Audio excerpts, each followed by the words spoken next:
Safari Rahmat Gobel dari Sulawesi untuk Indonesia di Provinsi Sulawesi Selatan telah memasuki hari ke-6. Masih ada 3 kabupaten yang akan dikunjungi sebelum rombongan mengakhiri perjalanannya di Kota Makassar. Kota Makassar adalah penutup seluruh rangkaian perjalanan Safari Rahmat Gobel dari Sulawesi untuk Indonesia di Provinsi Sulawesi Selatan. Pagi itu, rombongan meninggalkan kawasan Hakuna Matata, tempat di mana rombongan bermalam di Bulukumba. Dari Bulukumba, rombongan kembali menempuh perjalanan darat sepanjang 43 km menuju Kabupaten Bantaeng.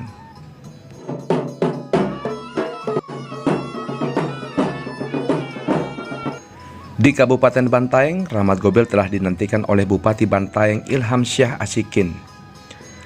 Pemerintah Kabupaten Bantaeng sengaja mengundang pimpinan DPR, Koordinator Bidang Industri dan Pembangunan itu untuk mendorong sejumlah program strategis guna mendorong percepatan pembangunan di daerah itu.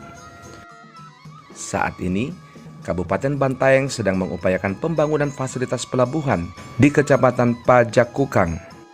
Kebutuhan terhadap pelabuhan menjadi kebutuhan yang dianggap mendesak guna menunjang operasional smelter atau industri pengolahan biji nikel yang menggunakan konsep kerjasama antara investasi pemerintah dan swasta.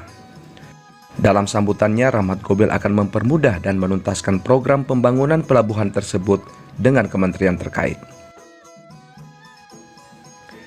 Ia akan mendorong pemenuhan kebutuhan anggaran yang telah diajukan pemerintah setempat agar bisa direalisasikan melalui APBN 2021. Rahmat Gobel menilai Kabupaten Bantaeng merupakan salah satu kawasan paling strategis di masa mendatang. Terlebih jika ibu kota negara telah berpindah ke Pulau Kalimantan. Siang itu rombongan Safari Rahmat Gobel dari Sulawesi untuk Indonesia meninggalkan Kabupaten Bantaeng menuju ke Kabupaten Goa. Perjalanan ke Kabupaten Goa yang semula hanya akan ditempuh dengan perjalanan darat sejauh 91 km bertambah menjadi 200 km.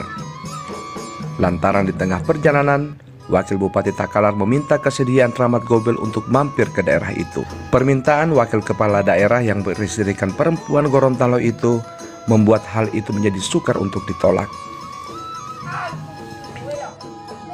Kabupaten Takalar memang tidak masuk dalam rangkaian agenda Safari Rahmat Gobel dari Sulawesi untuk Indonesia. Wakil Bupati Takalar benar-benar memanfaatkan kehadiran Safari Rahmat Gobel.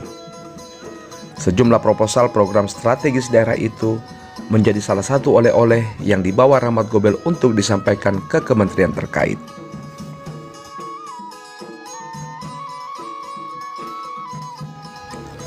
Sore hari, rombongan meninggalkan Kabupaten Takalar menuju Kabupaten Goa. Perjalanan dari Kabupaten Takalar menuju Kabupaten Goa akan menempuh perjalanan darat sejauh 59 km. Di Kabupaten Goa, Rahmat Gobel telah diagendakan untuk bertemu Yayasan Pengembangan Pemuda Muslim Indonesia, Sokolia Kabupaten Goa. Di tempat itu, Rahmat Gobel melakukan penanaman pohon kelor dan jagung, serta menyerahkan bantuan pupuk sebanyak 1 ton untuk petani. Bantuan pupuk ini diterima langsung oleh Ketua Yayasan Dr. Hasan Hashim, yang juga adalah Ketua Dewan Masjid Indonesia Kabupaten Goa. Sebelum melanjutkan perjalanan ke Kota Makassar, Rahmat Gobel mampir sebentar di acara konsolidasi pemenangan Purita Iksan Limpo dan Abdul Rauf Malagani, pasangan calon petahana yang diusung Partai Nasdem. Meski berhadapan dengan kota kosong, Rahmat Gobel terus berpesan kepada seluruh kader Nasdem agar tidak jumawa dan tetap terus berikhtiar untuk memenangkan pilkada secara totalitas. Punya kekaguman ini udah luar biasa. Saya nggak tahu kata-kata apa yang kekaguman yang bisa saya sampaikan. Begitu hebatnya anak muda Sulawesi Selatan ini.